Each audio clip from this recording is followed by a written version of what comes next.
So this is the first of your massage techniques that we're going to look at today, and this is Effleurage. So this is the most basic technique that you have, but it should not be underestimated. It's an incredibly powerful tool and you will use it a lot. It certainly will. So what does it mean? Effleurage in itself means to flow or glide, which actually describes it perfectly.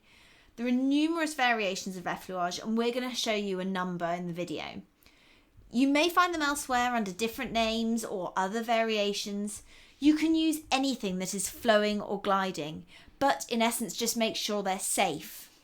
Not all effleurage techniques are transferable to all areas of the body, so as we go through we'll highlight some of the ones that are better used on different areas. So let's have a chat first about the purposes of this technique. You will always start and finish every treatment with this. You can't go blazing in with things like elbows and really pummeling people. You have to build into it a little bit.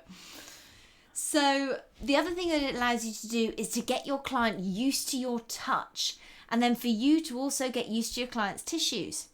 So it's the easiest way to apply massage lotion as well. Loads of broad strokes, and that means that you're able to cover a large area really quickly. Okay, so you can also use this technique to palpate the tissues as you're working, and you can find any adherences, scar tissue, and you can monitor the tissues as you're going along, looking for any changes within it.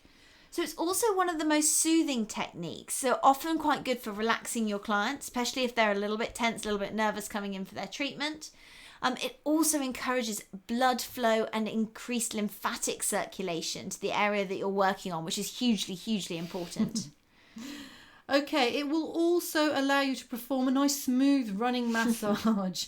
There's nothing worse than jerkiness that doesn't really go together well. So it's a great linking technique, pulling areas together. And it will also provide respite between some of the heavier techniques. So it's quite a useful technique that way. It certainly is. So all of these purposes do cross over with each other during the treatment. So for example, it's going to be your starting move, whether you're applying lotion, getting your client used to your touch and starting to warm the tissues up slightly while increasing circulation, and also giving you the opportunity to palpate tissues. Now that is all in the first few strokes of your massage, so you can see how much information this technique really can give you. Yeah, it really is excellent and very important. So that's the purposes. What about the effects of massage? So these again, this all will interlink with each other, and you can't really do one without creating the other. So let's have a look at these next. So we've talked about it a little bit already. You're going to increase circulation at the level of application. So what does that mean? Well, if you're working superficially, that is the level you increase circulation, so perhaps just below the skin. And this is enough to get things going. Remember, back to your lymph tutorial, light strokes can mobilise up to 78% of static lymph, just light strokes. So next it's going to improve the skin, and this happens in several ways. First of all, you're going to exfoliate the dead skin cells off the surface of the skin. Depending on the lotion you're using, you can hydrate or moisturise the skin. And back to the first effect, you're going to actually increase the circulation, which is going to encourage fresh blood to the tissues, providing it with better oxygen and nutrients. All really useful. So then you're going to have increased general and specific relaxation of the tissues. Now this is relative to the specific area you're working on, and also the tissues around the area. On top of this, you're going to have the mental relaxation of the client. As the tissues release their tension, the client will mentally relax as well. A bit of mental relaxation is always good. So what does this all really mean? What is actually effleurage doing for the body? Well, first of all, it's warming the tissues, which is why you start light and build into your massage. So you can warm through the layers of the tissues and actually allow your work to go through the layers rather than trying to pummel somebody into submission. By warming the tissues, you're also increasing the malleability of the muscles, meaning that other techniques such as effleurage, that's what we're talking about now, petrissage, are more effective and less uncomfortable for your client. Yeah, it's so important to warm someone up properly. Definitely. So the other thing we're going to do is increase the flexibility of the tissues, allowing you to stretch them better. Some of the variations will help you improve scar tissue perhaps. You'll never get rid of scar tissue, but you can improve its quality. But if using effleurage while an injury is healing as part of the rehab, it can have a massive impact on the quality of the scar tissue that forms. Cool.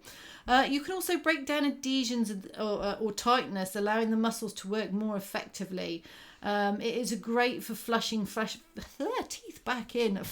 blood and nutrients into the tissues and getting rid of the waste products. So in essence, what we really see here is that effleurage is a very effective tool that can achieve a lot before you even start to employ other techniques. So just before you go and look at the techniques, there's some points we need to discuss first. Some things you really need to think about when you are treating. So first, remember to look after yourself. So watch your posture, protect even vulnerable joints, and keep your hands relaxed. So next thing is going to be safety and comfort of your client. So don't start your massage too deep. Really important to build into your massage from light to heavier techniques and then back out again.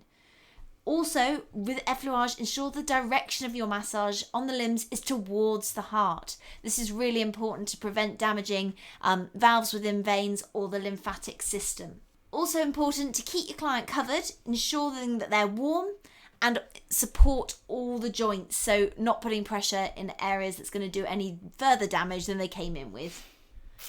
And final thing to remember is that you can manipulate the techniques to suit your purposes, so they can be light, quick, or deep and slow, depending what you want to do with them. So remember that they're very adaptable techniques. Absolutely. So now is the best bit. We get to go and look at these effleurage techniques.